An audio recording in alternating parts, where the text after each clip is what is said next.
ওনার আসার ব্যাপারে আমরা যেহেতু চেষ্টা করছি, উনি যদি আসেন উই ডু ওয়েলকাম হার। আমরা কিন্তু শুরু থেকে একটা কথা, আমরা তাকে স্বাগত জানাচ্ছি। তার মৃত্যুদণ্ড হয়েছে, তিনি আসবেন, তিনি আসলে তাকে আমরা যদি প্রত্যর্পণ করে আনতে পারি, আমরা তো সেই চেষ্টাই করছি।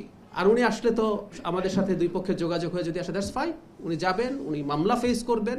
উনি মামলার জন্য আইসিটিতে এখন বিদেশি লয়ার আনারও স্কোপ আছে। পৃথিবীর শ্রেষ্ঠতম লয়ার তিনি আনুন, তিনি তাকে ডিফেন্ড করার চেষ্টা করুন। ওখানে অবজারভার রাখা যায়, ওখানে ভিডিও ক্যামেরা রাখা যায়। এতটাই আধুনিক করা হয়েছে ইন্টারিমের সময় এই আইসিটি আইনকে। সো একেবারে স্বচ্ছ বিচারের মাধ্যমে সব প্রসেস চলবে। এই দেশের জনগণ যেটা চায়, তিনি যে অপরাধ করেছেন, যে মৃত্যুদণ্ড আছে, সেটা যেন বহাল থাকে। বহাল থাকলে সেই মৃত্যুদণ্ড কার্যকর হবে, সেটাও জনগণ দেখতে চায়। আদালতে তিনি যদি প্রমাণ করতে পারেন তিনি অপরাধী নন, আদালত যদি শেষ পর্যন্ত তাকে অন্য কোনো শাস্তি দেয় অথবা তাকে খালাস দেয়, সেটাও হবে। সো জাস্টিস এভাবেই হতে হয়।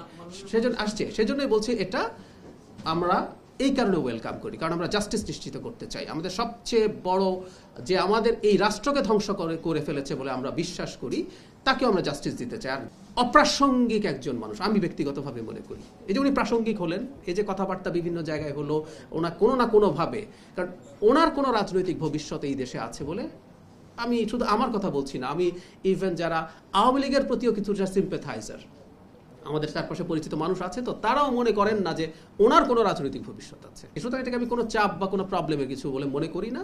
উনি যদি আসেন, আমরা তো চাপের প্রশ্ন কেন, আমরা তো চাইছি উনি আসুন, আমরা তো ওনাকে নিয়ে আসার চেষ্টা করছি, প্রত্যর্পণ করার চেষ্টা করছি।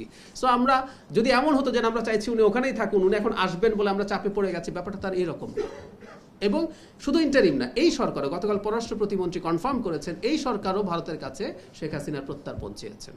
তো সুতরাং যেটা করছেন সেটা বলাই আসলে চাপের কিছু নেই। উনি কিভাবে কি করবেন না করবেন, উনি ওখানে কিভাবে আছেন, এগুলো ওই রাষ্ট্র জানেন। উনি যদি আসতে চান, ওই রাষ্ট্র আমাদের রাষ্ট্রের সাথে কথাবার্তা বলে ব্যবস্থা করবেন।